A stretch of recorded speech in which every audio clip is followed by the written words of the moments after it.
are, season 4, episode freaking 37. Shelby, you know what I found out today? What'd you find out today? Screwed up. Here's how. For some reason, it took me today to figure out what episode we were on, like in the grand scheme of things, because I know when we hit 50, I know when we hit 100, I know when we hit 150, and in my head I was like, ooh, at some point we're going to hit 200. We did. We passed it. Oh. Yeah, it's like 217 now. So it's anticlimactic. Yeah, so speaking of anticlimactic holidays, it's National Daylight Savings Time End Day, because today's the day when we fall back and get an extra hour of sleep. Extra hour. We'll talk about that extra hour. So hold on. You see how my little nice monkey? I think is. Cheers. He'll be painted blue one day. Anyway, so season 4, episode 37. We are here to celebrate National Daylight Savings Time End Day. Well, it's very anticlimactic, but you know, hey, here's what I got for you today, though. I have The Sun Also Rises. See what I did there? Mm. See the I had The Sun Also Rises cocktail. Absolute nod to my man crush, Papa. Come on, get in here, you guys. It's the Blue Monkey Quarantina. It's all business, monkey business. Let's go learn about National Daylight Savings Time. And the cat. Yeah, that's the original old man. Now there's the old man right there. That is the old man. Old man in the sea. Well. Old man in the seat. Boom. Folks, we're on fire tonight. Shelby's well-rounded. Oh man, here we go.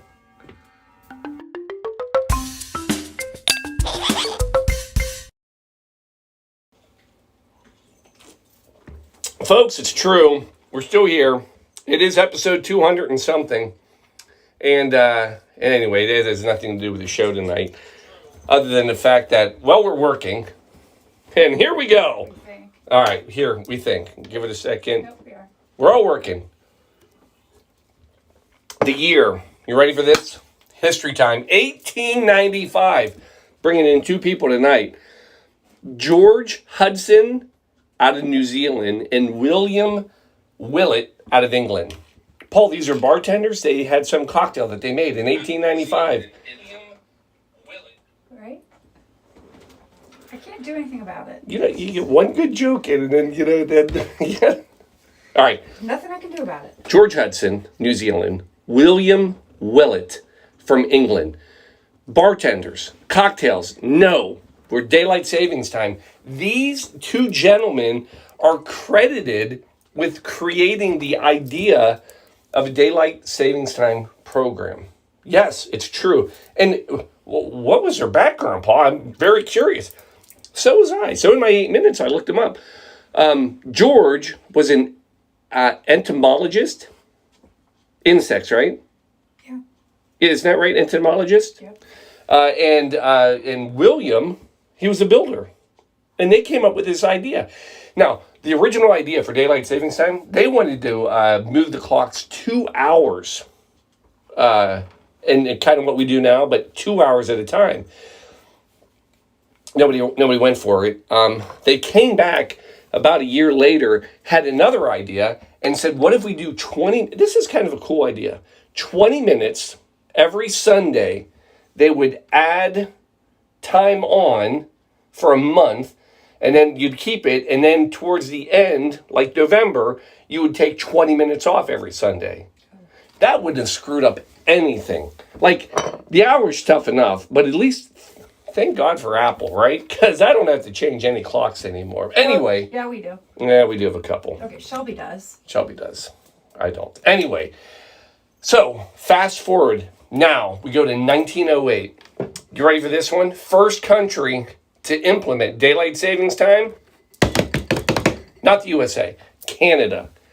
Canada, specifically Ontario, in 1908, they started daylight savings program. It was small, but they get the first crack at it. And yes, it was not England and it was not New Zealand. But in 1916, the UK, they did finally start this.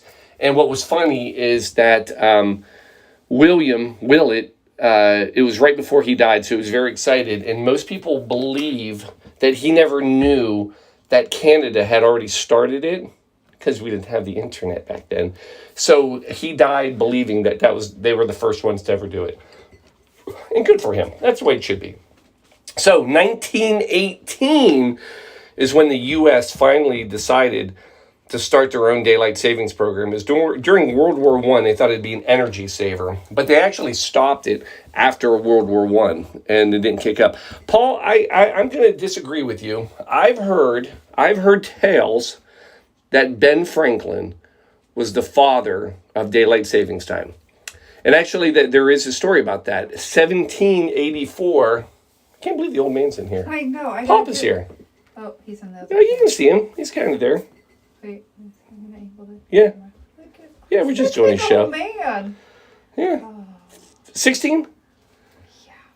That number's going to come up a couple times. 16. All right. So anyway, Ben Franklin did have an idea. He And doesn't get out of his nest often. Sorry. it's okay. Just whenever you're ready. I just I'm going back. get my beer. It's like he's never been in here. He may never have been in here. So Ben Franklin, 1784. Let me get this out, and then we'll be done. He just let it. It's done. I'm just going to skip it all. Yep, we're done now. He's leaving. All right, can we finish? 1784, Papa. Ben Franklin. Papa's We're not the Papa yet. I'm still on Ben Franklin because I got to share because a lot of people think that he was the father of daylight savings time. And in fact, he wrote a story basically called How to Economize the Candle Usage. And this article, and a lot of people thought that was the first written story about daylight savings time. But in fact, all it was satire, folks. It was a joke. And what he said is if people would just get up an hour earlier, they wouldn't have to light their candles so early, and they'd be able to save them at night and go to bed earlier. That was his plan. It was a joke, folks. He didn't really start daylight savings time. Anyway, here we are. We have it now. So here's my thought. Coming up with a cocktail for daylight savings time, I come across The Sun Also Rises. Now, not only is this a nod to Hemingway, I mean, this is purely a cocktail for Hemingway himself. It is actually two Hemingway cocktails riffed together. So, cocktail number one is the original Hemingway daiquiri. Now, we've talked about this. So, the Hemingway daiquiri, and yes, I still have a man crush on Hemingway. You know what I forgot to do? I meant to put on his cologne. I have Ernest Hemingway cologne. It smells like booze and cigars. It doesn't. Oh, well, that's probably why I love it so much. I was like, it does not. Oh, yeah. Anyway, it's probably delicious. Does. So anyway, But I would know that. Havana, Cuba, the El Floridita. If you remember, Ernest Hemingway's going down the street. He sees a daiquiri in a bar. He has to try it. And the guy gives it to him. He says, "Oh, it's delicious. But I would double the rum and I would get rid of the sugar." Because if you remember, while Ernest Hemingway was an incredible alcoholic, he was also diabetic and he didn't like the sugar. So they subbed out and put grapefruit juice. And anyway, that is the Hemingway daiquiri, also known as the El Doble, double the rum. And that was his drink. Rumor has it that he sat down at one time and drank 16 of these in one sitting. Who knows? I believe it. Now, he also had another drink. I believe it because I think we could probably pull it off. Oh no, 16 is double. It's a lot of rum. You'll see it in a second.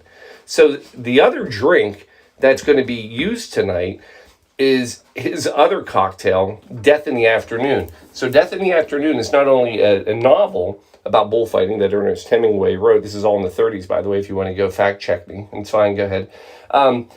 Not only did he write the novel, Death in the Afternoon, he created his own cocktail, Ernest Hemingway, own cocktail called Death in the Afternoon.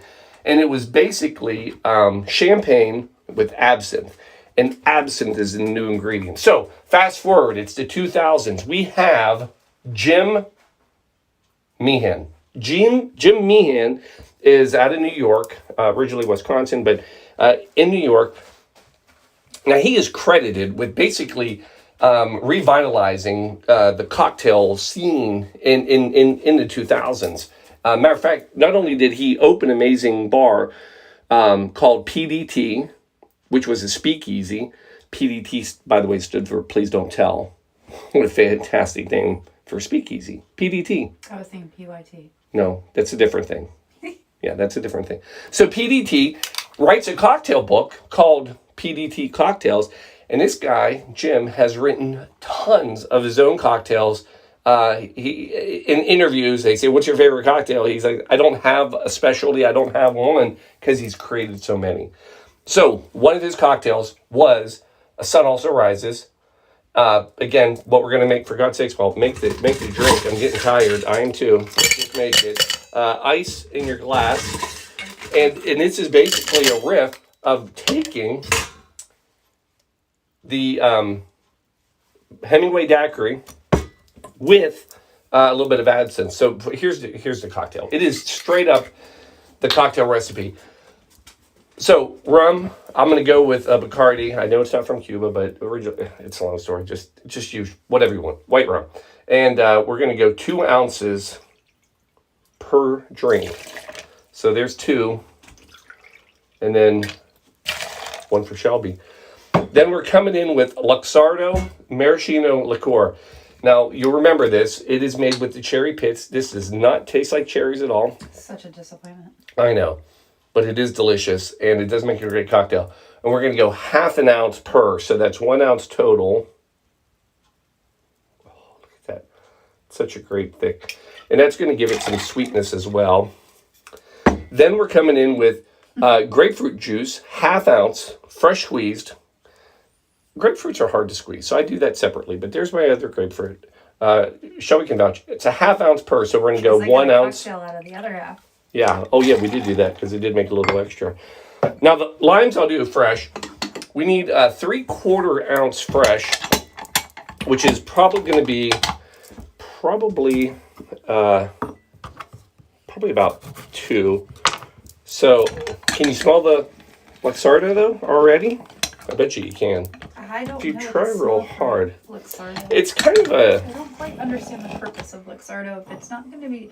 It's like if life's going to give you pits, did you just make liqueur out of it? Is that the philosophy? It's not a bad philosophy. So we're going to go with, again, we need 1.5 ounces total, 3/4 per of lime juice. And instead of lemonade, I think I'd make limoncello if life made candy be lemon. There it is. So 3/4, 1.5 ounces lime juice. And then, here's the fun part, folks. Absinthe. Absinthe makes the heart grow fonder. I think it makes the brain grow foggier is what it does. It makes my heart grow fonder. That is for sure. 1 teaspoon per cocktail. Whoa. It's got a little hit. Now, bar spoon, for you people keeping track at home, a bar spoon is a teaspoon. So we're going to cup. Did you know that? No. Yeah, that's a teaspoon. So I got to switch hands. There's no way I'm going to pull that off lefty. No, I can do it if I do it this way. So we're coming in with 2 teaspoons, 1 per. So 1 for me. I know there's some absinthe in here. Hold on. I see it. Here it comes. Oh, the green fairy. 1 and fairy. 2. Now, you know that's going to put a punch to it, right? Yeah, I still don't know where the Luxardo, how that's going to factor in. And that's it. And then we're going to give it a good shake. So this literally is the original Papa Hemingway daiquiri, rum, Luxardo, grapefruit, lime. That ice sounds melted on ice. It's probably the it's the absinthe. That ice. Hold on. The ice is dead. Hold on. Here, I got you. I probably should have iced up those glasses too. You hold on to your hat. I don't have a hat. Hold on to your hair, because you're gonna love this. Just do you see how much less hair I have? Just calm down. Let the bartender work. She said add ice or chill the coops. Here's the funny thing. The coops tonight are actually... So this drink actually calls for crushed ice, which is you're going to love, right? Because you never have enough ice. So this one is actually crushed ice in a coupe glass. Then you're coming in with your cocktail on top. It's hilarious. We got hit like on YouTube with some Random spam. I love it. Now, there it is. Now, two things I'm going to add to this. One, emergency. Because the sun does also rise, but it really rises with emergency. Emergency, helping the sun rise every day since 1895 when George and Will tried to do daylight savings time. I don't know, I'm just making up stuff now. So we'll just do a little sprinkle there, a little sprinkle there. And then the last thing we're going to do, yeah, we're going to do a nice, oh, I smell that. you smell that? I do. So we're going to express it. Express Smile. yourself. Oh, that's yours. Oh, thank you. And then we're coming in with one more.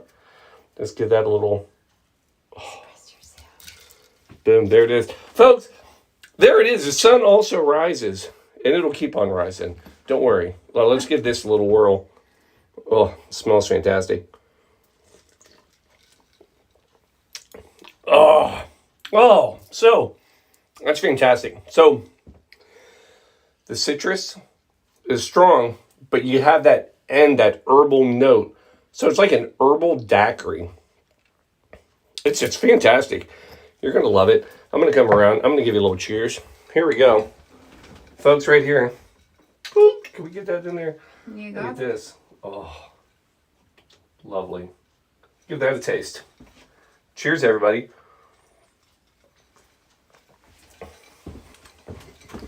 Careful. Right? Oh, that's delicious. Is that not delicious? Yeah. So there it is. That is your, Absinthe. That really makes it taste like a spice drop. right? Yeah, that absinthe. It's a great little mix. So thank you, Jim. So there it is. Sun also rises, and our tribute to the National Daylight Savings Time Day End. So what's wonderful about this is you fall back, and the question is what do you do? I think it's one of the greatest holidays because you get an extra hour. Well, make it a happy hour. Oh, See what I did there? Yeah. I mean, it's fantastic. It should be National Happy Hour Day as well because you get the extra hour. Yeah. Now, I do have to share this, a little bit of bad news. Of all the national holidays and days that we always celebrate, Yeah. this, in fact, could be raising a glass to the last time we ever get to celebrate They this day. say that every year. Nope, it's true. Cheers. Hold on. Get that cheers in. Cheers, man. The Sunshine Protection Act, federal legislation that would actually make this permanent. If it passes, it will start in 2023. And what would happen is in March, we would turn the clocks back one more time and we would we would move them forward. Spring forward. So we would spring forward in March.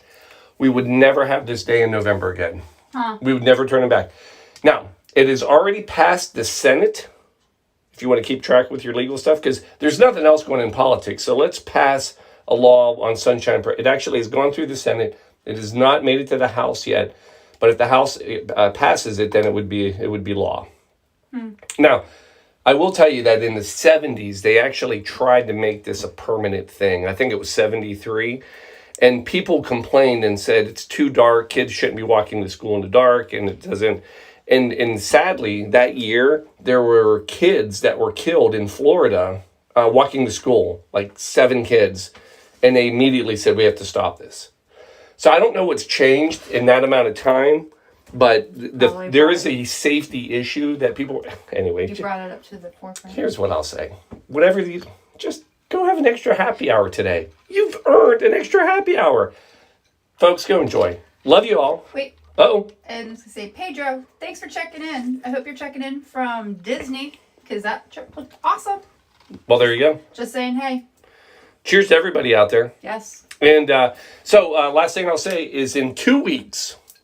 Not this weekend, following weekend, November 19th, 20th, we will be doing the 24-hour cocktail telethon, 8 p.m. starting on Saturday, Yes. 8 p.m. to Sunday. So if you're fans of the show, for goodness sakes, go to bluemonkeyquarantina.com or go to coatdrive.org.